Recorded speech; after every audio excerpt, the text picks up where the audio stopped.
ሙዚቃዎችን የማሳተም የመሸጥ ያው አንድ ሙዚቃ ሲሸጥ ሁላችሁ ስለምታውቁ በቪው ነው። ቪው ማለት በተመልካች ልክ ነው እንጂ ሙዚቃ አንድ አዲስ ስለሆነ ብቻ ሳይሆን ምን ያክል ተመልካች አለው፣ ምን ያክል አድማጭ አለው፣ ምን ያክል ሰሚ አለው ተብሎ ያንን ቪው ተብሎ ታይቶ ነው እንግዲህ በዓለም ገበያ ላይ የሚውለው ማለት ነው። ምናልባት ይህ ፕላትፎርም ላይ ካያችሁት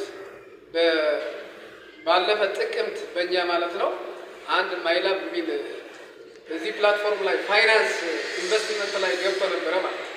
ያንን ማይላብ የሚለው ሙዚቃ አዲስ ነው።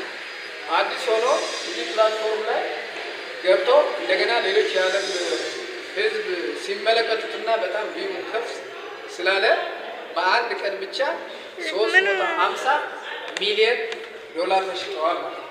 ስለዚህ ይሄ በኢትዮጵያ ዋና ዓላማ ቅድም እንዳልነው የሙዚቃ ስራዎች መሸጥ፣ ያንን የሸጡ ደግሞ እንደ ገቢ ምንጭ ሆነው ለህብረተሰቡ በዛው የኑሮ ጠቀሜታዎች እንዲያገኝ መሰረት ያደረገ ነው ማለት ነው። ስለዚህ ዓላማው ይሄ ነው። ሌላ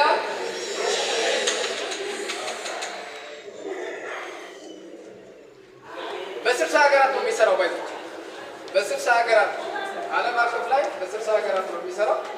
አሁን ደግሞ እንዲያውም በቅርብ ጊዜ በአፍሪካ ውስጥ በ4 ሀገራት የራሳቸው ላይሰንስ አላቸው።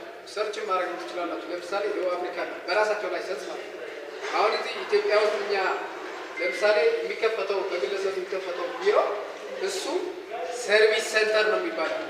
አባላት ሲሰሩ ላኪ ድረው ሲያገኙ እድሎች ሲያገኙ ፊዚካል ሪዋርዶች እና ሌሎች ገንዘቦች አሉ። ስለዚህ ፊዚካል ሪዋርድ ለምሳሌ ቴሌቪዥን፣ ሞተር ሳይክል፣ ፍሪጅ፣ ልክ ደግሞ የዕለት ፍጆታ እቃዎች አሉ። ዘይት፣ ሩዝ፣ እንቁላል፣ ዶሮ አሉ አይደለም።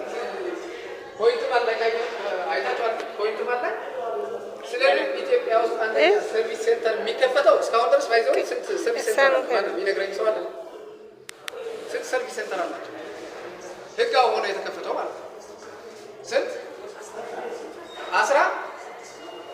16 አይደለም፣ ኦልሞስት ወደ 11 ቢሮዎች አሏቸው ማለት ነው።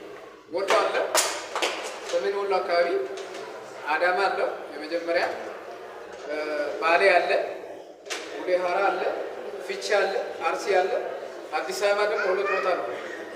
አዲስ አበባ ቱሉ ዲምቱና አዲስ አበባ ኮልፌ ማለት ነው። ስለዚህ ጠቅላላ እስካሁን ድረስ በ2 ዓመት